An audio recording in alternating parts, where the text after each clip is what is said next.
Hi friends, welcome back to Your Menopause Your Way. I'm Menopause Taylor, the one who teaches you how to tailor all this information to the one and only you so that you can manage your menopause your way.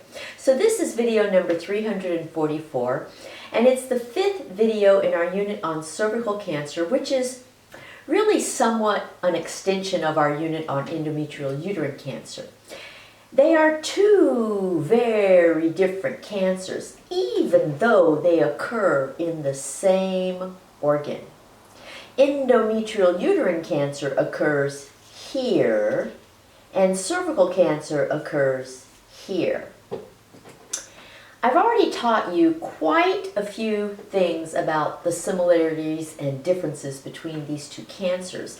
And last week you learned that the pathological parade of dysplasias is similar for the two.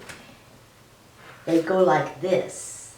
And back in video number 326, I taught you about the symptoms of endometrial uterine cancer. Today, I'll teach you about the symptoms of cervical cancer.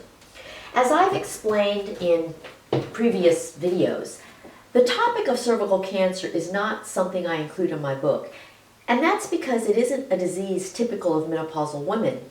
So you're going to need to pay close attention to this video. Now, when I said that the topic for today was the symptoms of cervical cancer, what came to mind for you? Did you instantly cite the symptoms of cervical cancer to yourself? Or did you draw a blank? If you had to guess what constitutes the symptoms of cervical cancer, what would you guess? You see, this is why I give you this education. Most women wouldn't have a clue. What symptoms would make you think you might have cervical cancer? Well, if you don't know the symptoms that characterize a cancer, you're probably not going to diagnose that cancer early in the game, are you? So let's make sure that never ever happens to you. And I always like to start with a quiz question for things like this. So see if you can answer this quiz question. Which of the following is true regarding the symptoms of cervical cancer? A. There are no early symptoms of cervical cancer. B. Women commonly mistake the typical symptoms for other things and miss the opportunity for an early diagnosis. C. The most common late symptom is vaginal bleeding. D. The most common early symptom is bleeding after intercourse. E. The most common early symptom is a malodorous vaginal discharge that is mistaken for a vaginal infection. F. It can present as any kind of vaginal bleeding, including irregular bleeding, postmenopausal bleeding, spotting, or bleeding after intercourse. G. The most common early symptom is difficulty urinating. H. B, D, and F above. I, C, and E above.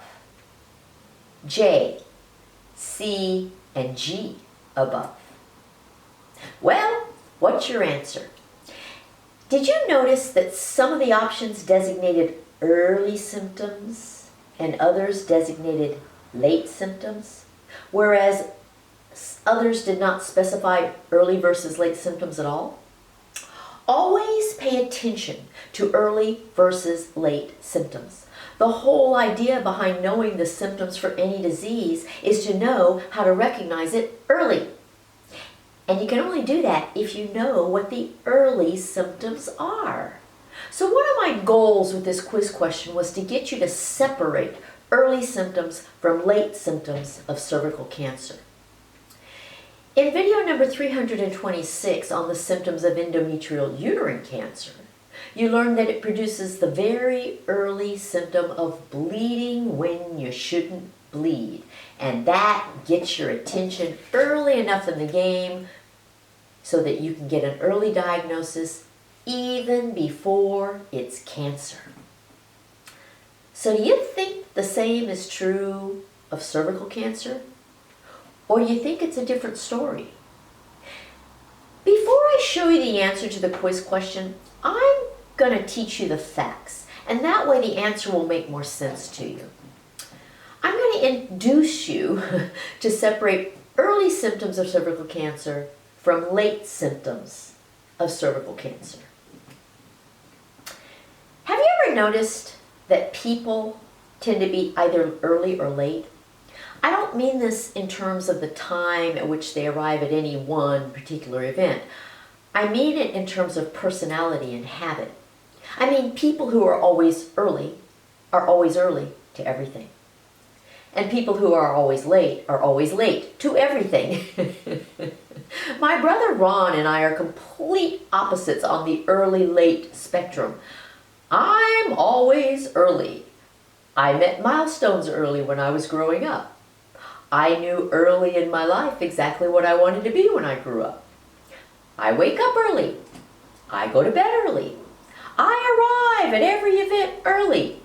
I've always completed tasks and handed in assignments early. I even prepare these videos early. In fact, I'm always 2 years ahead of what you're seeing aired on YouTube.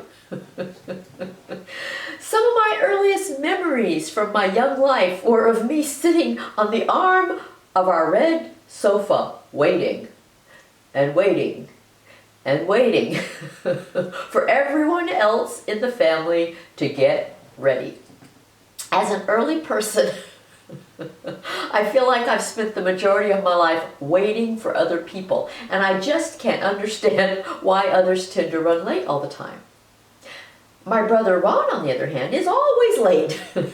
My mom says he was born late and that he's been late ever since. Ron wakes up late and goes to bed late, and he always runs late. But his behavior is very consistent and predictable. At the very moment when he's supposed to arrive, you can count on him calling you and telling you why he's late. And late people are even consistently late in terms of how late they are. People who are typically 10 minutes late are pretty much always 10 minutes late. People who are always an hour late are pretty much always an hour late. So, I like to divide people into early birds and night owls. And while those designations typically refer only to waking times, let's use them as general categories for people who are always late versus people who are always early.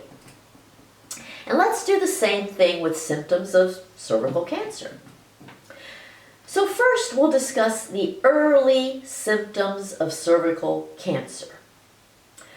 Recall that the early symptom of endometrial uterine cancer is bleeding when you shouldn't bleed.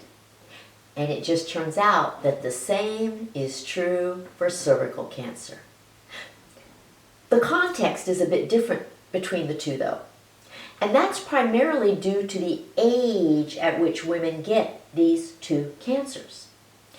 Endometrial uterine cancer is mostly a disease of postmenopausal women over the age of 50, while cervical cancer is mostly a disease of premenopausal women under the age of 50. Most postmenopausal women shouldn't have any bleeding, but premenopausal women have regular monthly bleeding.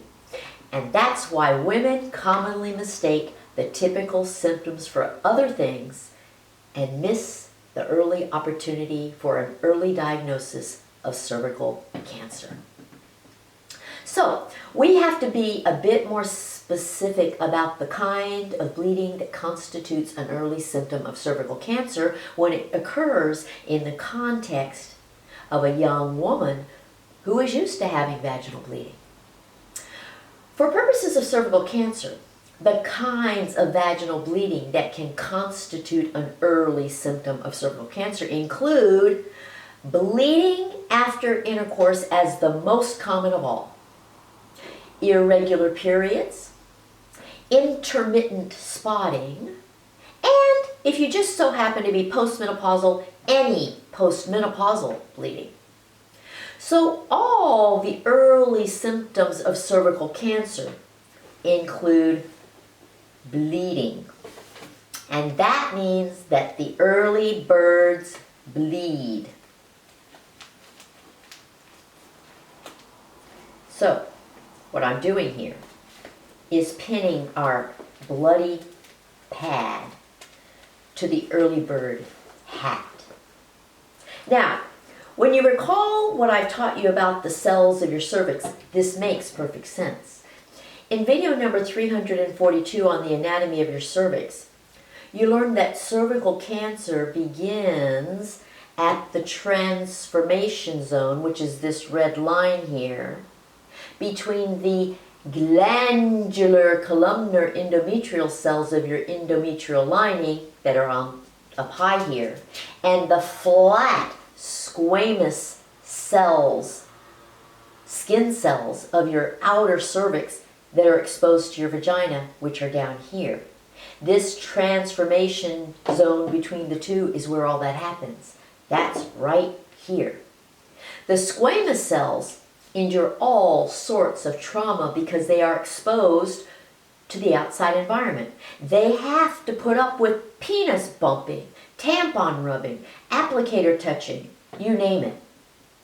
Well, if the squamous cells become cancerous, they become less able to endure the trauma of all those things, and they become more fragile in general. So the early bird symptom of cervical cancer is bleeding. Now, the late symptoms of cervical cancer, on the other hand, are things other than bleeding.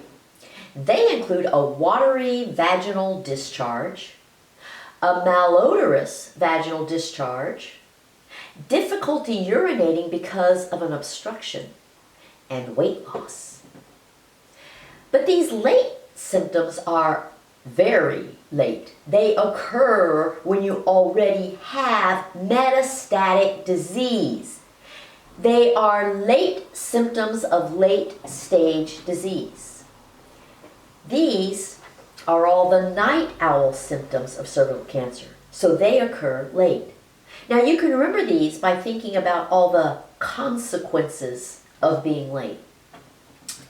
If you're late to work and you get fired or discharged, that's analogous for the watery or malodorous discharge that can be a late symptom of cervical cancer.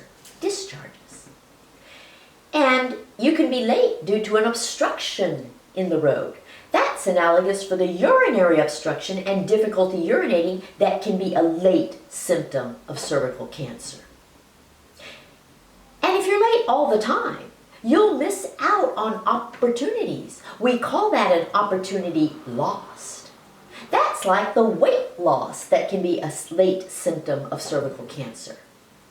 So the late symptoms of cervical cancer are night owls with discharges, obstructions, and losses.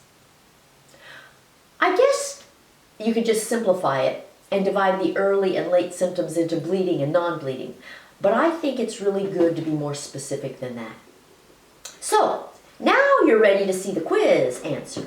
And now it'll be a breeze. So the quiz question was, which of the following is true regarding the symptoms of cervical cancer? And the correct options included B. Women commonly mistake the typical symptoms for other things and miss the opportunity for early diagnosis.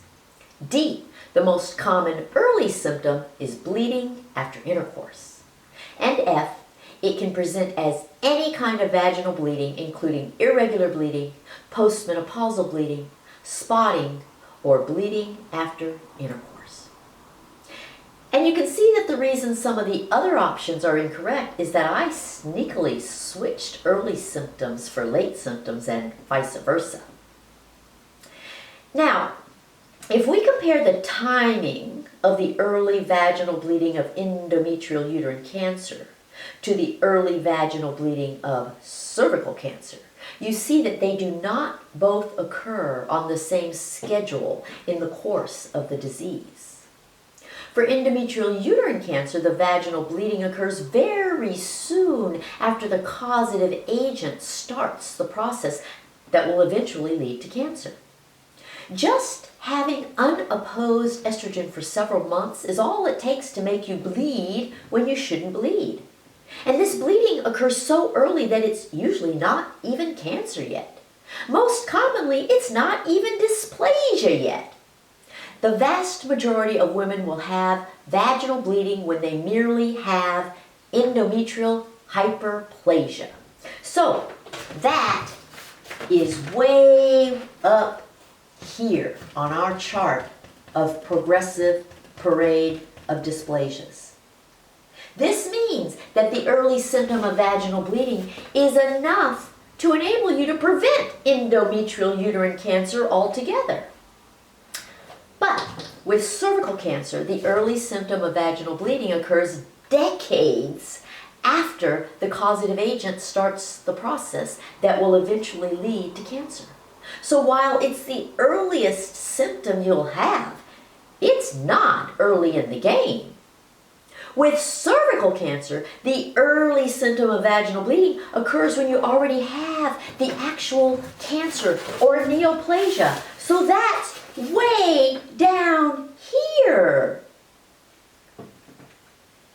If we were to draw a timeline comparing these two situations, it would look like this. Here you see a timeline halfway down the screen, along which I've designated ages from 20 to 80. Above the line in purple, you see endometrial uterine cancer, and the cause occurs at about age 51. And the symptom of vaginal bleeding occurs at about the age of 52, when it's just hyperplasia. Below the line, you see cervical cancer in orange. And the cause occurs at about age 20. But the so-called early symptom of vaginal bleeding occurs at about age 40, when it's already neoplasia. So while both cancers present with an early symptom of vaginal bleeding, they involve two completely different situations, timelines, and stages of the disease when you bleed.